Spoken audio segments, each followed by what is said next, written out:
Hello guys, இது உங்கள் திருட்டுக்குட்டும் channel. இந்த வீடியோவில் என்ன பார்க்க போகிறோம்னா புளி அடிச்சு வைக்க போகிறோம். யாருமே சொல்லலை, அதனால் நானே ஒரு கண்டென்ட்டை தேடிக்கிட்டேன். புளி எல்லாருக்கும் பிடிக்கும், அது இல்லாமல் அது நம்ம தேசிய விலங்கு. அதனால் புளியை நல்லா காப்பாக மாரி புளி அழிஞ்சிட்டு வருது, அதை நம்ம காப்பாற்றுற மாரி ஒரு வீடியோ போடலான்ட்டு நான் தேடி வந்திருக்கேன். ஒரு புளியை நான் கண்டுபிடிச்சிட்டேன், ஏன்னா பேராக தான் இருக்கணும். ரெண்டாவது புளியை தேடி தான் வந்தேன். ஃபஸ்ட்டு புளியை தேடுறதுக்குள்ளே எனக்கு உயிரே போயிடுச்சு. ஸ்பீடு ஏற்றிக்கிறேன் கைஸ், ஏன்னா என்னால் ரொம்ப நேரம் தேடிட்டு இருந்தேன் அதை. அதனால் ரொம்ப நேரம் தேடணும் இதை. நான் அங்கேயும் விழுந்து கடைசி இந்த இடத்துல புளியை நானும் பார்த்துருவேன்.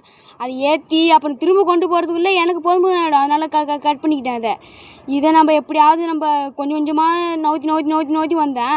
இந்த எண்டர்மேனை வர கொஞ்சம் கடுப்பேற்றிட்டான். அவனும் வந்துட்டான். சரி பரவாயில்ல விடுன்ட்டு மச்சன்னு இங்கே தள்ளியாச்சு. இப்போ இது வரை இங்கே கொண்டு போகணுன்றதுனால சட்டுன்னு அங்கே வந்தாச்சு. இது நம்ம ரெண்டாவது புளி. ஸ்பீடு போகிறதுனால உங்களுக்கு சரியாக பார்க்க முடியல. நீங்கள் சொன்னீங்கன்னா நான் பெரிய வீடியோவும் போடுறேன் கைஸ். எப்படியோ போட்டாச்சு. அடிச்சியில் போட்டியும் அவுத்து விட்டுட்டு வெளில காட்டினா இந்த